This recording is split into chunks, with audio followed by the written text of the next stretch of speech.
So that's only about 3,000 RPM. You can imagine. You can imagine when I get angry with it. What's up, everybody? I'm Chris Forsberg, and on this episode of Garage Tours, we head out to the West Coast to meet up with Steve Strope of Pure Vision Design. Steve and his team have been building some of the most famous hot rods, and they have the awards to back them up.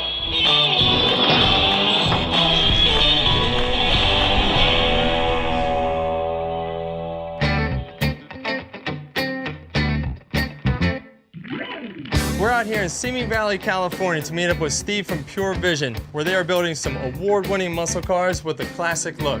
Let's check them out.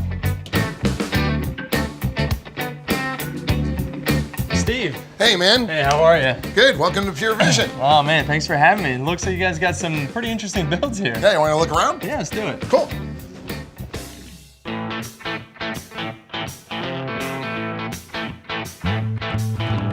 It obviously looks like you guys got your hands full. You got a lot of builds going on. Some are near completion. You got some that look like they're completed. But why don't you tell us a little bit about what you do here? We concept design and hand build medium to high-end muscle cars is what we're known for. We'll do a car like the Fairlane I'm going to show you in a little bit, down to a very straightforward but very nice, like this convertible 69 Camaro. The car behind us, this is an original 1966 dual quad 426 Hemi 4-speed Dana car, which is really, really neat, and he's gonna put around in it.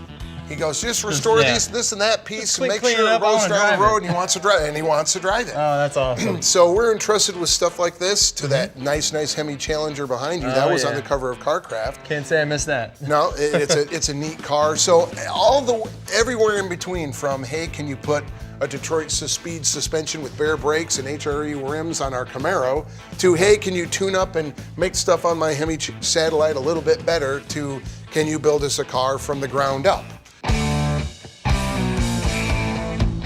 Yeah, I mean, you got a car like this on the rack behind us, and you can tell that you guys do everything in-house. You know, you got it all the way down, sandblasted, putting in all new suspension. Why don't you kind of run through, some of the mods that you're doing on this car? On this car, there was a lot done, actually. All the sheet metal from the firewall forward is redone. His frame rails were rusted out, so those have been completely replaced. We've done lots of chassis stiffening upgrades, a modern upgraded suspension. You can see a modern cradle, rack and pinion steering, 14-inch brakes from Willwood, plus added structure, tying together the rails. It's got a modern all aluminum 3rd-gen Hemi in it, 5-speed stick. We've made our own rails in the floor to accept I think they're a set of 2007 Jaguar seats. So they're all power heated, all the supports in it, and we've broken down all the wiring so we can plug in the wiring and make everything work for him. I mean, when you're working with customers like that, some people want it classic, some want it modern, so to know that you guys have all the equipment that you need in-house to be able to do these modifications and, basically cater to each customer project individually.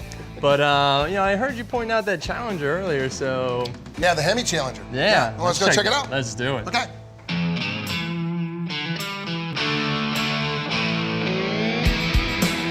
This car is beautiful. You said this was on the cover of CarCraft? Yeah, it was, which is always an honor to be in that book, let alone on the cover. It's one of the oldest. Hot Rod's the first, and then CarCraft came up, so it's been around a long, long time. What you have is a 1970 Challenger that's, the color's modern, but the car wears it well. It's actually a newer, like 2012, 2013 Dodge color.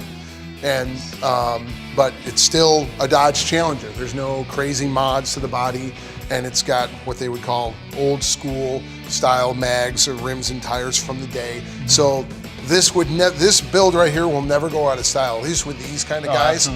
You could pull this out 30 years from now and this would be appropriate for say a late 70s, early 80s build. This thing's got a gear vender's overdrive unit behind the transmission. It's got vintage air AC. It's got a hidden modern stereo. Nice. It's got disc brakes. I can see those poking through. It's got upgraded suspension from Hotchkiss. It's got great parts on it. You can go down the road. You can drive this to Oklahoma today if you wanted to. It's just a nice, clean, reliable car that can be serviced and worked on. You got your service port here with your binary switch for your AC. So any shop you take it to, they can actually go, oh, okay, I can service that. Oh, I can work on that. Oh, I can find it. So it's also meant to be maintenance friendly.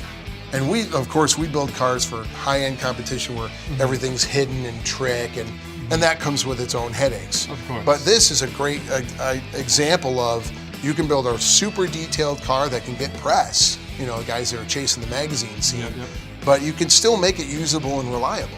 It's got it all, but hard to beat a Hemi. Yeah, it absolutely hard to is. beat a big elephant. That's what everybody wants. That's what everybody wants. Yep. But I mean, like you said, you know, you got these cars that are serviceable and easy to drive and everything else, but I know you guys do some over-the-top models. Yeah, we got a crazy car over there in the other bay that'll wake you up a bit. All right, let's do it. Okay.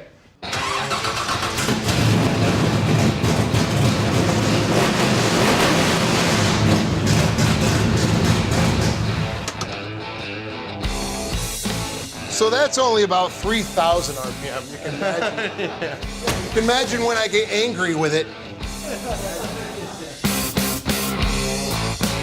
Now this is clearly not your everyday Fairlane. This looks like your guys' pride and joy. Why don't you tell us a little bit about the few hours you put into it? Sure, we got about 6,000 hours into it. God, man. So a lot of the cars, the higher end cars, I like to have a theme and an idea.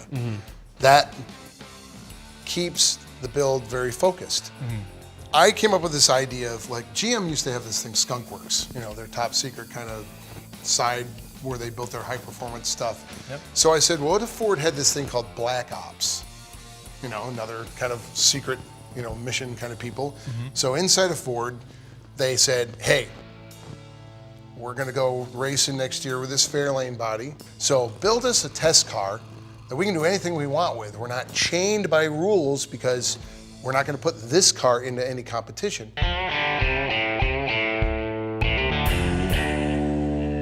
The idea was these Black Ops guys work with this Fairlane body and they're noticing, well, that Jim Hall guy at Chaparral and his Can-Am cars have an active air brake that works with their brake system. So let's incorporate that.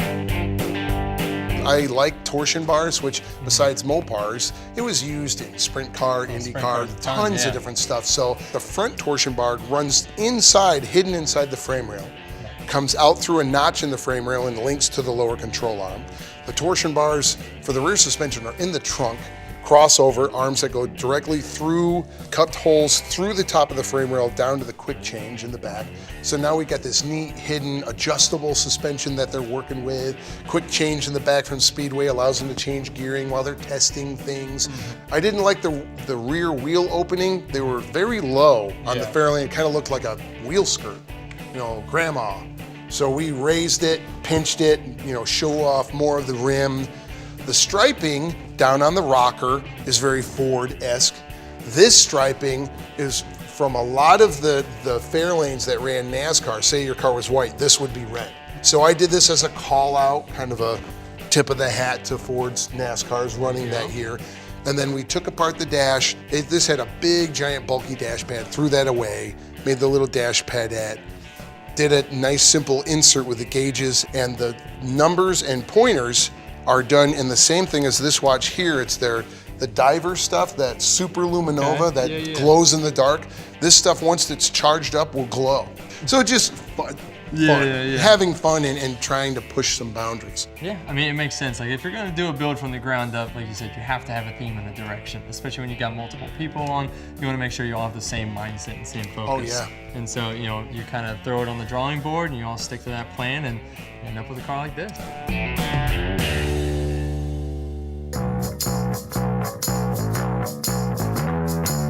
Well, Steve, thanks a lot for having me. You guys do amazing work in this facility. You know, you guys are doing all kinds of builds in-house, from the amazing modern daily driver Challenger back there all the way to the super over-the-top Fairlane. You know, absolutely love it. Love seeing it all up close and personal. Thanks, man. Thanks for visiting.